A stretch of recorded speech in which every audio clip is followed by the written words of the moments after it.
आज से 5 साल पहले एक स्टार्टअप मैंने लॉन्च किया था, इसका नाम था हुकुम जनाब, जो अल्हम्दुलिल्लाह बहुत ज़्यादा कराची में काम कर चुका था एंड उसको कासिब ने ख़रीद लिया with 100% stakes and now I am the founding member again and director operations of Kasib कर चुका हूँ। 7 करोड़ तो आपने रेज कर रहे हैं ना, 70 करोड़ की वैल्यूएशन। 700 मिलियन आपकी वैल्यूएशन बनी ना सर? यस एग्जैक्टली 70 करोड़ मेरी वैल्यूएशन है। ठीक है, मैं 7 करोड़ मेरा समझ आ गया। मैं सीधा एक मॉडल के ऊपर आ जाता हूँ। आप ये बताएं कि इसके अंदर डिसइंटरमीडिएशन को आप किस तरह खत्म करेंगे कि एक बार मेरे पास वो मैकेनिक आ गया तो मैं वो जो 30% है मैं उसे कहूँ कि यार 15% तू रख ले, ये जो बाहर भेजने वाले ट्रेन करने वाले ये लोग, ये वाला मॉडल मेरे ख्याल में नहीं चलेगा। मैंने पहले भी एक और रीजनिंग दी थी पर मैं फॉर्मली बोलना चाहता हूँ कि मैं आज इससे बाहर हूँ। Okay, thank you so much. Thank you Khizar for coming. We wish you the best of luck. आज आपको ऑफर नहीं मिला मगर इंशाल्लाह we meet again and best luck for endeavours.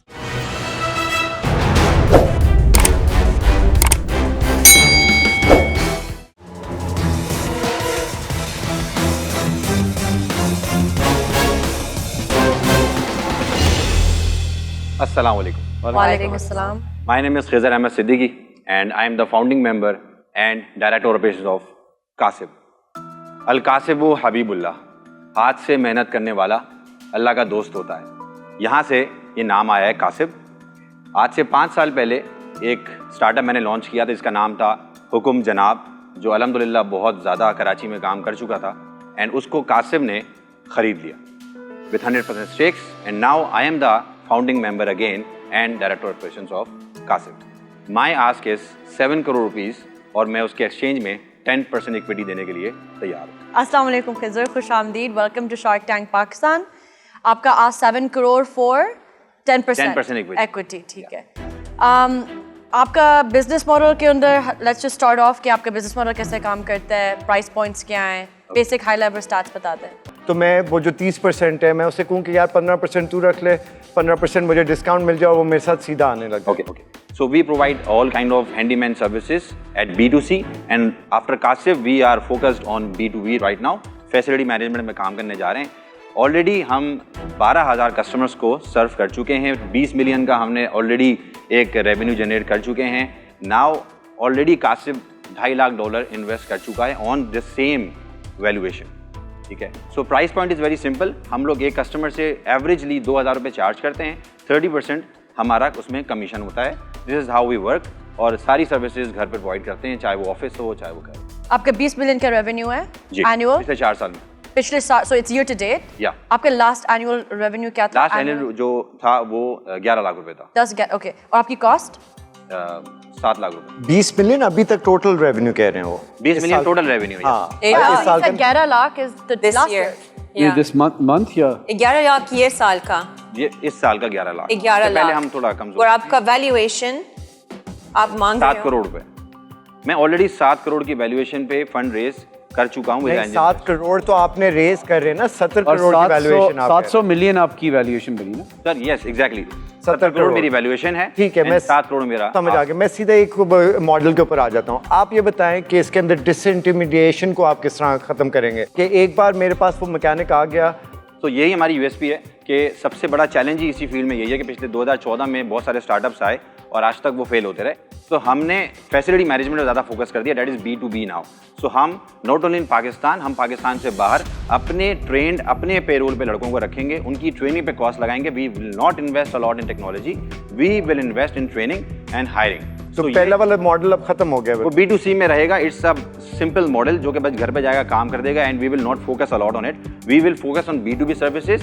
हम यहाँ से एक्सपोर्ट करेंगे। We are already in contact in GCC Dubai company से और बाहर से we are going to GITEX. Established contacts हैं हमारे दुबई के अंदर जिनसे हम ह्यूमन रिसोर्स को एक्सपोर्ट करने की बात कर रहे हैं। तो ये जो B2B मॉडल है इसके अंदर तो फिर आपके हायर्ड है ना लोग, आपने उनको एम्प्लॉइज के तौर पे रखा हुआ है। तो ये कमीशन मॉडल तो कमीशन मॉडल B2B में खत्म हो जाएगा। देखिए B2B में भी 2 किस्म के मॉडल चल रहे होते हैं। एक B2B होता है कि मुझे ये पूरी फैसिलिटी को मैनेज करना है, और जो आप वाला सवाल था कि इसको हम रोकेंगे कैसे, तो ऑफ कोर्स देखें वो जो डायरेक्ट होता है ना उसकी वजह होती है, उसको दिन में इतना काम नहीं मिल रहा होता कि वो आपसे खुश हो और वो कहीं और जाए। Just like in other ride hailing companies, ठीक है ना, जब उस एक राइडर को पूरे दिन काम मिलता है तो वो कोशिश ही नहीं करता डायरेक्ट होने की। तो पर आप ये डायरेक्ट काम जो करेंगे, सॉरी मैं इससे एक चेन ऑफ थॉट को खत्म करना चाह रहा हूँ, जिसको आप डायरेक्ट काम दे रहे हैं उसकी अर्निंग ज़्यादा होगी आपके एम्प्लॉय से? जी ठीक है, तो वो चाहेंगे कि हमें आप डायरेक्ट मॉडल पे रखें, जिसका मतलब है कि आपका B2C वाला मॉडल के ऊपर आप इतनी डिमांड जनरेशन कर रहे हो कि उनकी अर्निंग इतनी बन रही हो, पर आप कह रहे हैं कि साथ आप फोकस B2B पे करेंगे, जिसका मॉडल एम्प्लॉयमेंट का बड़ा डिफरेंट है। देखें, जो एम्प्लॉयमेंट में मेरे पास होगा उसको एटलीस्ट ये रिस्क नहीं होगा कि कल को काम है या नहीं है, वो मेरे पास एम्प्लॉयड होगा, उसकी टेंशन खत्म हो जाएगी। काम आपकी कॉस्ट भी तो ऊपर चली जाएगी ना। हाँ, की कॉस्ट ऊपर चली जाएगी, लेकिन जो मॉडल फेल हो रहे हैं वो फेल इसी ऐसे हो रहे हैं क्योंकि वो कॉस्ट को देख रहे हैं। अगर हम कॉस्ट को एक तरफ साइड में रख के देखें कि यार बिजनेस कौन सा सक्सेसफुल है, तो वो यही सक्सेसफुल है कि मैं हायर करूँ। मैंने 2014 से लेकर आज तक हंड्रेड ऑफ स्टार्टअप्स आए और वो इसी मॉडल में फेल हो गए कि वो डायरेक्ट होती तो फेल हो जाते थे। सॉरी, मैं आपको बता सकती हूँ, मेरे फैसला पे आ गई हूँ। एक्चुअली दो चीज़ें जो मुझे बहुत रेड फ्लैग आ गई हैं ऑलरेडी। एक ही तो आपकी वैल्यूएशन, आपकी रेवेन्यू के ऊपर, to be honest way of बहुत ज़्यादा फ़र्क है। जहाँ आपका 11 लाख रेवेन्यू और आपका 17 से और 700 करोड़ का वैल्यूएशन है। और दूसरी चीज़ है कि आपकी लेबर बिजनेस है, लेबर एक्सपो। हमें दुबई में रहती हूँ माशाल्लाह, यानी कितने लेबरर्स है जिसके पास काम ही नहीं है और सस्ता बहुत हो गया ये सर्विसेज, और बहुत सारी ऐप्स है जो ये सर्विसेज मिल सकती। ये दोनों वजह से मैं आउट हूँ आज। माना के B2B बिजनेस बेहतरीन है और माना के लेबर एक्सपोर्ट बिजनेस भी बेहतरीन है, और ये भी मान लिया कि आपसे बेहतर इन दोनों बिजनेसेस करने के लिए आज तक कोई पैदा नहीं हुआ। अभी आप बिजनेस शुरू करेंगे, लेकिन अभी से ही 70 करोड़ इसकी वैल्यूएशन है। For that reason I am out. चले मैं आई थिंक आप मैं अपना जवाब देता हूँ, फिर आप डिसीजन देता हूँ। तो देखें, बिज़नेस आपके लिए बहुत अच्छा है इन द सेंस कि आप ट्रेन करके लेबर को शायद डोमेस्टिकली भी सप्लाई कर सकते हैं। मैं एग्री करूँगा, थोड़ा सा आजकल GCC में रिस्ट्रिक्शंस लगी हुई हैं किस टाइप के लोग इमिग्रेट कर सकते हैं। तो मैं उस वजह से आउट हूँ, बिकॉज ये अच्छा लाइफस्टाइल बिजनेस है, बट आई डोंट थिंक इसमें इन्वेस्टर के लिए इतनी अपसाइड है, गिवन जो इस वक्त इंटरेस्ट रेट्स हैं और जो ड्रॉ डाउन रेट्स हैं हमारे लिए, वो बनता नहीं है। Sure, for me I think definitely possibility है।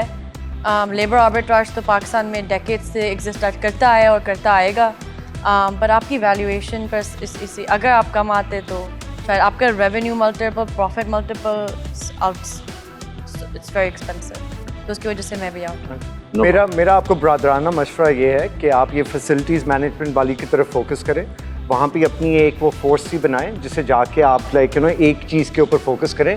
ये जो बाहर भेजने वाले, ट्रेन करने वाले ये लोग, ये वाला मॉडल मेरे ख्याल में नहीं चलेगा। मैंने पहले भी एक और रीजनिंग दी थी, पर मैं फॉर्मली बोलना चाहता हूँ कि मैं आज इससे बाहर हूँ। Okay, thank you so much. Thank you Khizar for coming.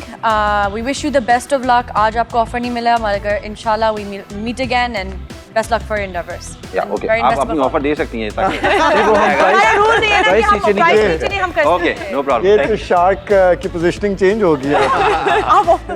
But thank you so much. Allah Hafiz.